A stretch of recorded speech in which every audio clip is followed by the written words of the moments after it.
안녕하세요. 오늘은 한국 전쟁 당시 가장 치열했던 격전지 중 하나인 지리산 피아골 전투에 대해 더 자세히 알아보려 합니다. 피아골은 예로부터 험준한 지형 덕분에 외부 세력의 접근이 극히 어려웠고, 이러한 이유로 전쟁 중에는 빨치산 활동의 주요 근거지로 활용되었습니다. 그 배경에는 복잡하고 슬픈 이야기가 숨겨져 있습니다. 피아골은 지리산의 깊고 깊은 계곡 속에 자리 잡고 있어 전략적인 요충지로서 그 지리적 중요성이 매우 컸습니다. 험준한 산세와 울창한 숲은 빨치산들이 은신하고 활동하기에 최적의 자연 환경을 제공했습니다. 한국 전쟁, 특히 휴전 협상이 진행되는 동안에도 지리산 일대에서는 공산 게릴라, 즉 빨치산들의 활동이 끊이지 않았습니다. 그리고 피아골은 그들의 가장 중요한 거점 중 하나였습니다. 이들은 왜 이곳을 선택했을까요? 당시 피아골에는 화전민들이 어렵게 생계를 이어가고 있었는데, 전쟁은 그들의 삶을 더욱 공경에 빠뜨렸습니다. 식량 부족에 시달리며 근근히 살아가는 이들은 기장을 많이 심었고, 그래서 피박골이라고도 불렸다고 전해집니다. 전쟁의 포화 속에서 이들은 희망을 잃지 않으려 애썼습니다. 대한민국 국군은 빨치산 활동을 더 이상 묵과할 수 없어 대대적인 토벌 작전을 전개했습니다. 지리산 일대, 특히 피아골은 가장 중요한 토벌 대상 지역이었죠. 피아골에서는 국군과 빨치산 간에 물러설 수 없는 치열한 교전이 수없이 벌어졌습니다. 험준한 지형을 이용한 빨치산들의 저항은 완강했고, 토벌 작전은 예상보다 훨씬 더 어렵게 진행되었습니다.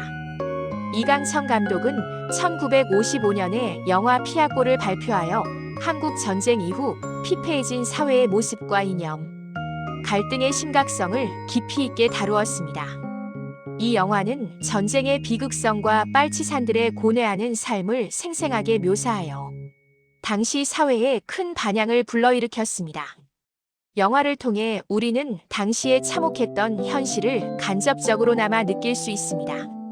결국 국군의 끈질긴 토벌 작전으로 인해 지리산 일대의 빨치산 세력은 점차 약화되기 시작했습니다. 하지만 완전한 소탕까지는 상당한 시간이 걸렸습니다. 전투로 인해 피아골 지역 주민들은 삶의 터전을 송두리째 잃고 낯선 곳으로 피난 생활을 떠나야 했으며, 안타깝게도 전투에 휘말려 희생되는 경우도 있었습니다. 피아골 전투는 한국 전쟁의 가장 슬픈 단면을 보여주는 비극적인 사건으로, 이념 갈등이 얼마나 큰 상처를 남길 수 있는지 여실히 보여줍니다. 피아골이라는 이름의 유래에는 여러 가지 설이 흥미롭게 전해져 내려옵니다.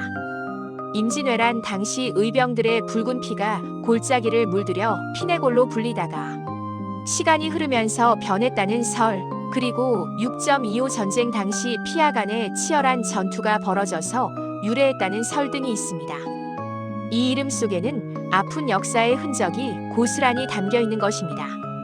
현재 피아골은 아픈 역사를 뒤로하고 지리산의 수려한 자연, 경관을 만끽할 수 있는 아름다운 관광지로 탈바꿈하여 많은 사람들의 발길이 끊이지 않고 있습니다.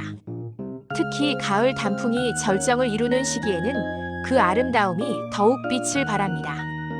전쟁의 상흔을 딛고 일어선 피아골은 이제 우리에게 평화와 희망의 메시지를 전달하는 공간이 되었습니다.